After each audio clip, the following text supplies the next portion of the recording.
पहले तो मेरे पत्रकार भरा दा मेरे एक फोन करन ते इत्थे तुसीं आए, तुहाडा बहुत बहुत धन्यवाद। सारे मेरे प्रेस वाले भरा नूं इहदे पहले कि मैं कुछ बोला, एक बेनती है कि तुहाडे जो तुसीं दिखांदे हो, जो तुसीं लिखदे हो, वो पढ़िया जाता है ते मेहरबानी करके अपनी जिम्मेवारी निभानी, ये जरूर अपनी जिम्मेवारी समझो। उसका कारण है कि तुहाडा एक छोटे या गलत मैसेज किसी आदमी की रिस्पैक्ट खत्म कर सकता है, उसका बिजनेस खत्म कर सकता है, उसका जीना मुश्किल हो जाता है। जिदा हुण वाइट मैडिकल कॉलेज के बारे मैं कल कुछ एक छोटे छोटे वीडियो क्लिपिंग देख रहा था कि डॉक्टर रीस को अरेस्ट कर लिया है मेडिकल कॉलेज से। जिन भी चैनलों ने जो लिखा है, मैं उन्हें सारे कहना चाहना कि बहुत गलत लिखा है। डॉक्टर साहब मेरे नाल बैठे हुए ने मेरे दफ्तर, यस उन्होंने वो पहले एक यूनिवर्सिटी है अल्फला दिल्ली विच, उत्थे काम किया उन्होंने और इत्थे 2.5-3 साल तो मेरे को काम कर रहे हैं। One of the best surgeon, कम से कम मेरे ख्याल 500 ऑपरेशन किया होना। उधर डिटेल जो चाहिए तो मेरे तो ले लो, पिछले 2-2.5 साल तो सारे ने एक भी कदे कोई केस खराब नहीं होया।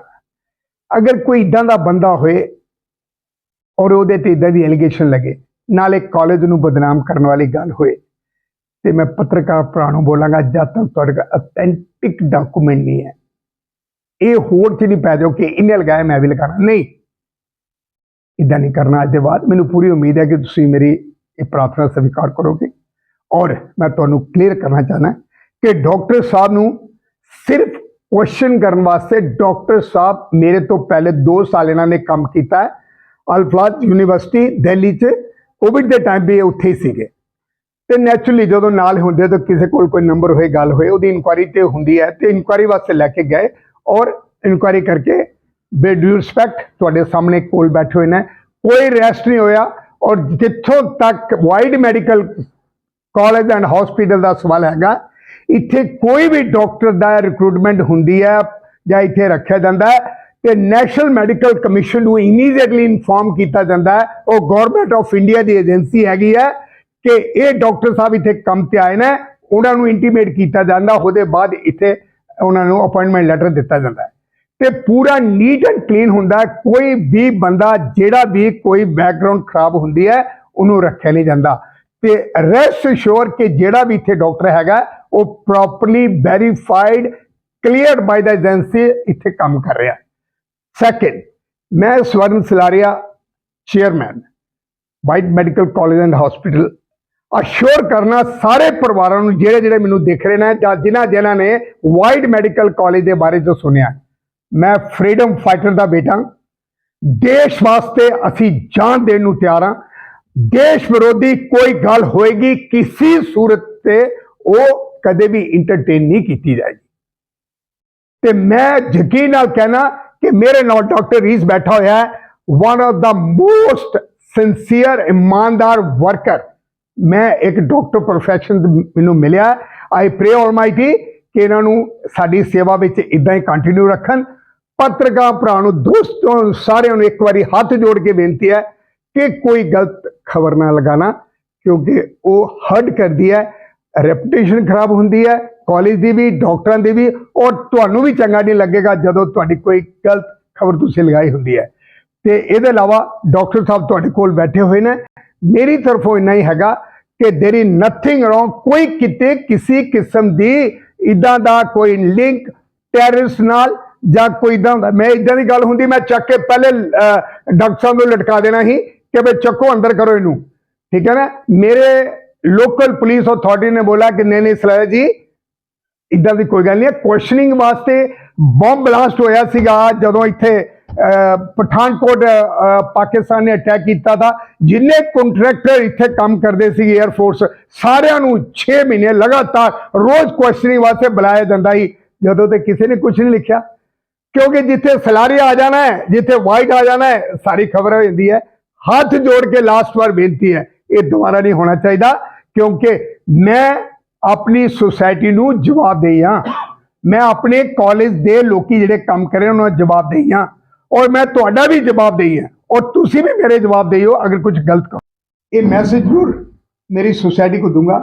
स्वर्ण सलारिया और उसका स्टाफ रीस या कोई भी वाइट मेडिकल कॉलेज में काम कर रहा है वो उन्ना ही जिम्मेवार हैगा जिन्ना स्वर्ण सलारिया और तुसी हो।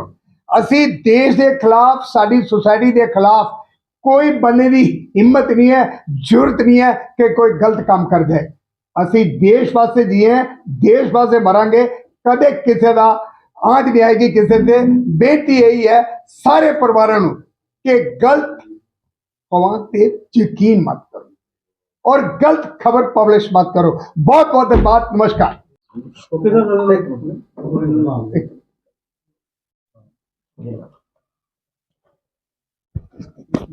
Okay.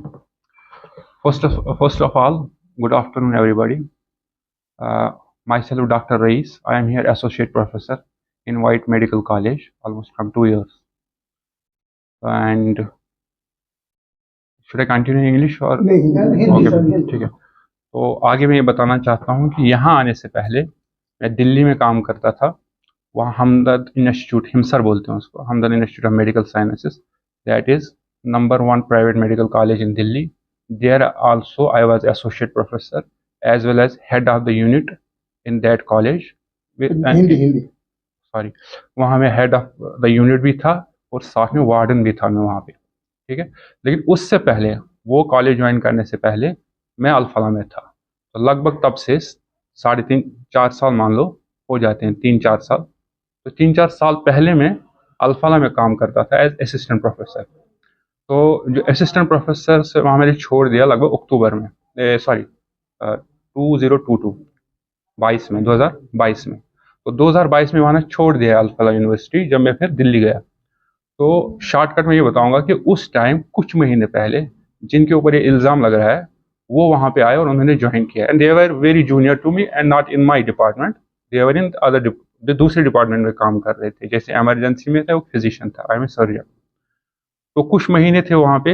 अब ये तो हर वक्त जानते होंगे, आपको भी पता होगा, एक हॉस्पिटल में जब जो बहुत सारे डॉक्टर्स हैं, चाहे वो डिपार्टमेंट अलग भी हो, एक इंटरेक्शन बनता है पेशेंट्स की वजह से।